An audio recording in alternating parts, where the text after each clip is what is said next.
দেখতেছেন যে এই জমিতে আপনার পেঁপে গাছ বড় এবং প্রতিটাই ফুল আসছে এবং এত ছোট ছোট গাছে ফুল আসছে সেটা আপনাদেরকে আমি দেখাইতেছি।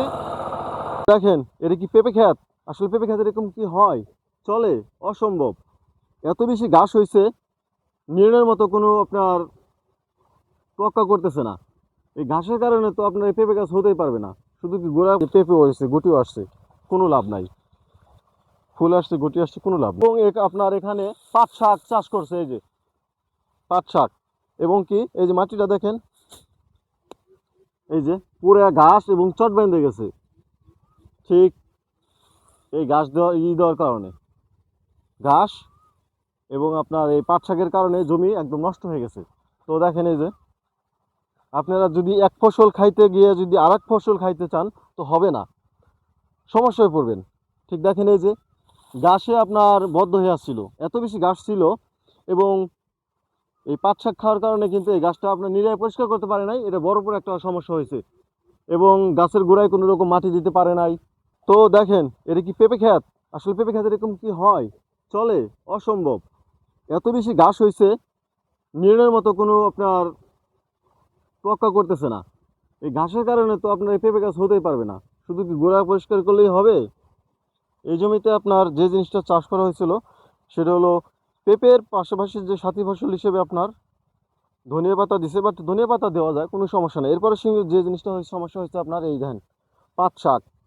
পুরো জমিতে আপনার পাট শাক দিছে, আর এই পাট শাক দেওয়ার পর কিন্তু জমিটা আপনার নষ্ট হয়ে গেছে। বাড়তি যে যত্নটা হয়তো যে আপনার সে যত্নটা কিন্তু হয় নাই। দেখেন এই যে নিরাইয়া ঠিক পাট শাক এই যে ডাল গাছ দিয়ে কাটার পর কিন্তু জমির একটু পরিষ্কার হয়েছে। তো এই জিনিসটা কিন্তু অনেক আগে দরকার ছিল। জমি ঠিক ঘাসটা যদি নাকি এই অপরিষ্কার থাকে তাহলে কিন্তু আসলে কোনো লাভ নাই। পেঁপে ক্ষেত যত চকচকে রাখা যায়, এটা কিন্তু আসলে পেঁপে ক্ষেতের সেই আপনার যত্নের মধ্যে পড়লো না। কাজেই কিন্তু এই প্রতিটা গাছে আপনার ফুল আসছে। দেখেন এই যে প্রতিটা গাছে আপনার ফুল আসছে, সিলেকশন হয়েছে। এটা দেখাইলাম, এটা দেখাই যে পেঁপেও আসছে, গুটিও আসছে, কোনো লাভ নাই। ফুল আসছে, গুটি আসছে, কোনো লাভ নাই যদি কিনা আপনি এরকম নোংরা করে রাখেন। ঘাসে প্রতিটা গাছে আপনার ফুল ফল চলে আসছে। আর এই সেট হওয়ার পরে আপনার ঠিক 15 দিন পর পর স্প্রে করতে হবে।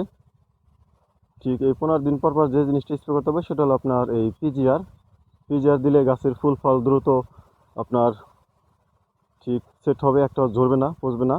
এবং কি এর সঙ্গে যে জিনিসটা করতে হবে সেটা হলো আপনার সার ব্যবস্থাপনা।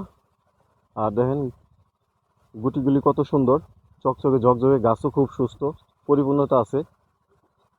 আর আজকে এই জমিতে যে জিনিসটা করা হয়েছে সেটা শিখিক আপনার এই চাষ দিছে, এই দেখেন লম্বা করে আপনার ট্রাক্টর দিয়ে চাষ দিছে।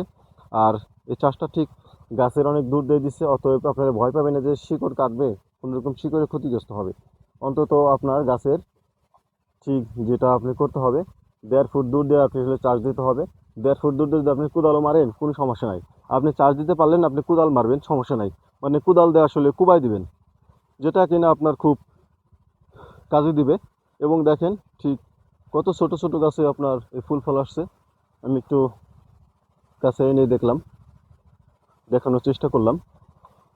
আপনারা প্রতি 15 দিন পর পর ঠিক মিরাকুলন, ক্যাব্রিওটা, ফ্লোরা যে যেটা মারবেন। মিরাকুলনের সঙ্গে ক্যাব্রিওটা মারবেন, এটা আমি মাইরে আসতেছি ঠিক বিগত দিন যাবৎ। আপনারা মারবেন, কোনো রকম ক্ষতিগ্রস্ত হবে না। গাছ সুস্থ সবল এবং স্ট্রং থাকবে, ফুল ফল আসলে ভরপুর আসবে, গাছ ভালো থাকবে। এটা রাখার ক্ষেত্রে ঠিক এই জিনিসটা মাইনে নিতে হবে যে গাছের কোনো রকম সমস্যা হবে না। আর ঠিক গাছের গোড়ে আপনারা ধাপে ধাপে মাটি দেবেন, এইভাবে গোল করে দিতে পারেন, ঠিক লম্বা করে দিতে পারেন। এই ড্রেন থেকে মাটি নিয়ে আসলে গাছের গোড়ে দিবেন, সেটা অনেকটা উপকার আসবে। এই যে দেখেন এই গাছটা এই যে দিছে, এবার দিবেন যাতে বৃষ্টি নামার পর গাছের গোড় থেকে পানি চোয়া আসলে দূরে চলে যাবে। এবার দিলে হবে কি, আবার এই ফাটবে, ফাটার মধ্যে আবার মাটি দিয়ে আবার বুঝিয়ে দিবেন ঠিক পাড়া দিয়ে। এই মাটিটা কিন্তু একবারে দেওয়া যাবে না, ধাপে ধাপে দিতে হবে, তাহলে গাছের কোনো রকম ক্ষতি হবে না। আর যদি আসলে একবারে দেওয়ার চেষ্টা করেন তো গোড়া পচবে, এটা বড় ধরনের একটা সমস্যা হবে। এই সমস্যা আসলে ভুলেও করা যাবে না। যারা আসলে ভিডিও দেখে এবং খুঁটিনাটি বিষয় সম্পর্কে জানতে চায় তাদের জন্য আসলে ভিডিও। মামু পেঁপে চাষ করলে আসলে করা যায়, পেঁপে চাষ হলে কখনোই ঝুঁকি নাই, যদি কিনা উঁচু জমিতে করে। নিচে জমিতে করলে আসলে ঝুঁকি আছে, সেটা হলো বৃষ্টির পানি বাজলে গাছ মারা যাবে, এটা আর কি আপনার নিশ্চয়তা আছে। বৃষ্টির পানি মানে গাছ শেষ। এই জন্য আপনারা যারাই পেঁপে চাষ করবেন উঁচু জমিতে করবেন, কোনো রিস্ক নাই। এই শাহী পেঁপেতে অন্তত রিস্ক নাই, শাহী রাজাশাহী এইসব পেঁপেতে কোনো রকম সমস্যা নাই, যেহেতু আপনার এগুলো আপনার ভাইরাস নাই, প্লাস রোগবালাই নাই, উচ্চ ফলনশীল গাছের ঠিক 1 ফুট 1.5 ফুট উপর থেকেই ধরে। আর যদি কিনা আপনার ঠিক একটা জায়গায় 3টা গাছ লাগানো যায়, 3 জায়গায় 3টা বা 4 জায়গায় 4টা গাছ লাগানো যায়, আর সেই গাছগুলো যদি থাকে আপনার এক একটা গোল স্কোয়ার করে, মনে করেন যে ঠিক এক এক স্কেল দূরে একটা, মানে ক্রস ক্রস, এদিকে 2টা এদিকে 2টা, ঠিক তখন কিন্তু গাছগুলো মোটা হবে আর গাছের গোড়া থেকে ঠিক ফল ধরবে, এটা আমরা আশা করতেই পারি। এই জন্য একটা জায়গায় আসলে 3-4টা গাছ না লাগায় যদি ঠিক কাছাকাছি আমরা গাছ লাগাই, তবে গাছ মোটা হবে। দেখেন এই জায়গাটা আমি আপনাদেরকে দেখাই দিছি, এটা স্ত্রী গাছ, গাছটা কি খুবই ছোট, এবং পাশে একটা গাছ আছে, এই গাছটা আরও ছোট, সেটা হলো আপনার স্ত্রী গাছ। 2টা গাছ আপনার যে দেখতেছেন 2টা গাছ আছে, কিন্তু এই 2টাই কিন্তু স্ত্রী গাছ। এটা বড়, তাই এটা স্ত্রী গাছ দেখতে পাচ্ছেন। আর আমরা জানি বড় যেগুলো এগুলো পুরুষ গাছ হয়, আসলে এরকমটা না। এইটা ছোট দেখছেন, এটাও কিন্তু স্ত্রী গাছ। আর এই গাছটা কত গোর থেকে ফুল আসছে, এই ফুলটা কিন্তু আপনার ফলে পরিণত হয়েছে, এবং এটা কিন্তু ফলে পরিণত হওয়ার পথে আছে ফুল। আর এই যে যে নিচে দেখছেন, এটা কিন্তু বড় হওয়ার পর কিন্তু আপনার এই পর্যন্ত ঝুলবে, যেহেতু এটা আপনার 3 কেজি হয়।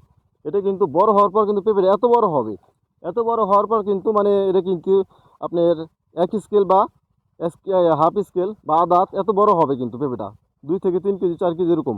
এটা কিন্তু ঝুলবে কিন্তু আপনার কোন পর্যন্ত, এই যে গাছের 1 ফুট উপরে বা আধা হাত উপরে। তো আমরা তখন মনে করব যে এই গাছ এখন মাটি দেওয়া হয় নাই, মাটি দেওয়ার পর কিন্তু আপনার এই আদা কিন্তু মাটি দিবেন, তাহলে কি হবে, এই পেঁপেটা আপনার গাছের মাটি থেকে ধরছে, আমরা এটাই মনে করি। ঠিক এরকমটাই হবে। আর দেখেন এই যে তারপরে কিন্তু 4টে গাছ লাগানো হয়েছে, এই 4টে কিন্তু কোনো দরকার নাই, 4টে কিন্তু মানে উঠাই ফেলতে পারি। হ্যাঁ, এটা লাগানো হয়েছে ভয়ে, যদি কিনা আপনার এটার পুরুষ গাছ হয় সেই কারণে এই 4টে লাগানো হয়েছে। এটা যদি পুরুষ গাছ হতো এগুলো কাটিয়ে দিত, বাস ইনতা আবার যে কোনো একটা না একটা স্ত্রী গাছ হতো, সেই জন্য। দেখেন এই যে আমার এই যে হাঁটু, এই যে পায়ের ঠিক গিরা পর্যন্ত এখানে আসলে ফুল আসছে। এই জন্যই বললাম, এত ছোট গাছে ফুল আসে আপনারা ভাবতেও পারবেন না। কাজেই এটা ঠিক উচ্চ ফলনশীল এবং ভরপুর ফল ধরে গাছের গোড়া থেকে চাষবাস করে অবশ্যই লাভবান হতে পারবেন। সম্মানিত দর্শক, ঠিক আজ এ পর্যন্তই। নতুন নতুন ভিডিও নিয়ে আপনাদের সঙ্গে হাজির হব, সে পর্যন্ত হেল্প এগ্রো বাংলা চ্যানেলের সঙ্গেই থাকুন। আসসালামু আলাইকুম।